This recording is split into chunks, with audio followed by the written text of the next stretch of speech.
రాష్ట్రంలో 1 కోటి మంది మహిళల్ని కోటీశ్వర్లుగా చేసి చూపిస్తామన్నారు మంత్రులు. భూముల అమ్మకాలు కొనుగోళ్లలో అక్రమాలకు చెక్ పెట్టేందుకు ఇంటిగ్రేటెడ్ భూభారతి పోర్టల్ తెస్తున్నామని చెప్పారు. పేదలకు ఇందిరమ్మ ఇండ్లు ఇస్తామన్నారు. అర్హులందరికీ సంక్షేమ పథకాలు అందిస్తామన్నారు మినిస్టర్స్.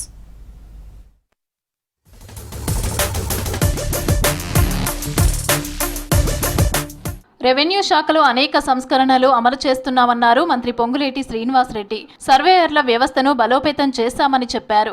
అన్న మాట ప్రకారం ధరణి పోర్టల్ను బంగాళాఖాతంలో వేసి భూభారతి తెచ్చామన్నారు.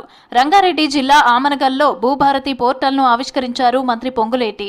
ఈ పోర్టల్తో భూముల సమస్యలు వెంటనే పరిష్కారం అవుతాయని చెప్పారు. మన ప్రభుత్వం ఏర్పడక ముందు ఆనాడు ధరణి ఉంది. ఆ ధరణిని బంగాళాఖాతంలో వేస్తామని చెప్పి అన్నమాట ప్రకారం వేసి ప్రజలు మెచ్చే భూభారతి చట్టాన్ని తీసుకొచ్చి ఆ చట్టంతో పాలుకు విధి విధానాలను కూడా 90 రోజుల్లో ఏర్పాటు చేసుకుని ప్రతి సమస్యని రైతులకి అండగా భూములున్న ఆసాములకి భరోసా భద్రత కల్పించే విధంగా ఆ చట్టాన్ని ఏర్పాటు చేసుకున్నాం. హైదరాబాద్ సెక్రటేరియట్లో మంత్రి వివేక్ వెంకటస్వామిని కలిశారు దక్షిణ కొరియా బౌద్ధ కౌన్సిల్ ప్రతినిధి బృంద సభ్యులు. రాష్ట్రంలో బౌద్ధ విలువలు, గౌతమ బుద్ధుని బోధనలు విస్తరించేందుకు మద్దతు అందిస్తున్నందుకు కృతజ్ఞతలు తెలిపారు. ఇటీవల కర్ణాటక, తెలంగాణ, ఆంధ్రప్రదేశ్ రాష్ట్రాల్లో నిర్వహించిన దమ్మా యాత్రకు మంత్రి వివేక్ ఇచ్చిన ప్రోత్సాహం మరవలేనిదన్నారు. మహిళల అభివృద్ధికి సీఎం రేవంత్ రెడ్డి చాలా ప్రాధాన్యత ఇస్తున్నారని తెలిపారు మంత్రి సీతక్క. మహిళలకు వడ్డీ లేని రుణాలు అందిస్తున్నామని చెప్పారు. ములుగు జిల్లా గోవిందరావుపేట, వెంకటాపూర్, ములుగు, మల్లంపల్లి మండలాల్లో వివిధ అభివృద్ధి కార్యక్రమాల్లో పాల్గొన్నారు సీతక్క. వెంకటాపూర్లో 10 లక్షల నిధులతో మహిళా సమైక్య భవన నిర్మాణానికి శంకుస్థాపన చేశారు. గ్రామాల అభివృద్ధికి చర్యలు తీసుకుంటున్నామని చెప్పారు.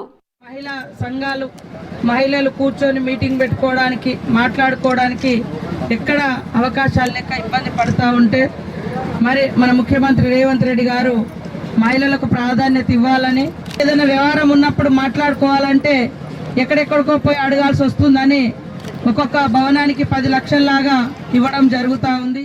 ప్రజా సమస్యల పరిష్కారమే తమ ప్రభుత్వ ప్రధాన లక్ష్యమన్నారు మంత్రి కోమటిరెడ్డి వెంకటరెడ్డి. సంక్షేమ పథకాలు అర్హులైన ప్రతి ఒక్కరికి అందేలా చర్యలు తీసుకోవాలని అధికారులను ఆదేశించారు. ప్రజాపాలన ప్రగతి ప్రణాళికలో భాగంగా నల్గొండ జిల్లా తిప్పర్తిలో నిర్వహించిన గ్రామ సభలో పాల్గొన్నారు మంత్రి కోమటిరెడ్డి. అధికారులు క్షేత్రస్థాయిలో పర్యటించి ప్రజల సమస్యలు తెలుసుకోవాలని, వాటిని పరిష్కరించాలని ఆదేశించారు. సర్పంచులకు, ఉప సర్పంచ్, వార్డు మెంబర్లందరికీ కూడా విజ్ఞప్తి చేస్తున్నాం.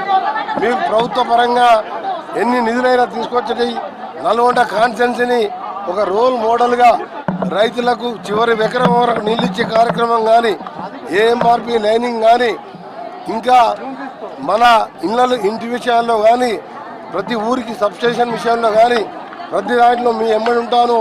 మీరు కష్టపడి పనిచేయండి. ప్రజలకు ఇచ్చిన హామీలు అమలు చేస్తామన్నారు వైద్య ఆరోగ్య శాఖ మంత్రి దామోదర రాజనరసింహ.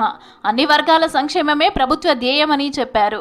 సంగారెడ్డి జిల్లా ఆందోళ్ మండలం అల్మాయిపేట గ్రామంలో ప్రజాపాలన ప్రగతి ప్రణాళిక కార్యక్రమంలో పాల్గొన్నారు మంత్రి దామోదర. ఇందిరమ్మ ఇండ్ల నిర్మాణానికి శంకుస్థాపన చేశారు. ప్రతి గ్రామాన్ని సందర్శించాలి, మండలాన్ని సందర్శించాలి, నియోజకవర్గాన్ని సందర్శించాలి, జిల్లా స్థాయిలో మీటింగ్లు పెట్టాలి. మనం చేపట్టిన పథకాలు ప్రజలకు అందియాలి. ఇంకే ఏ అవసరాలు ఉన్నాయో ప్రజలై అవి తీర్చే విధంగా మనం ముందుకు పోవాలని చెప్పి ముఖ్యమంత్రి గారి నిర్ణయం.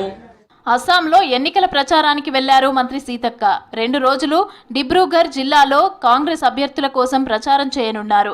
ప్రజాపాలన ప్రగతి ప్రణాళికలో భాగంగా రాష్ట్ర వ్యాప్తంగా గ్రామ సభలు ఉద్యమంలా సాగాయన్నారు సీతక్క. గ్రామ సభల్లో దాదాపు 15 లక్షల మంది పాల్గొన్నారని చెప్పారు. వివిధ శాఖలకి చెందిన 75,000 మంది అధికారులు ప్రభుత్వ పథకాల లబ్ధిదారుల అభిప్రాయాలను సేకరించారని అన్నారు సీతక్క. గ్రామ సభల తీర్మానాల ద్వారానే ప్రభుత్వ పథకాలు అమలు చేస్తామని స్పష్టం చేశారు.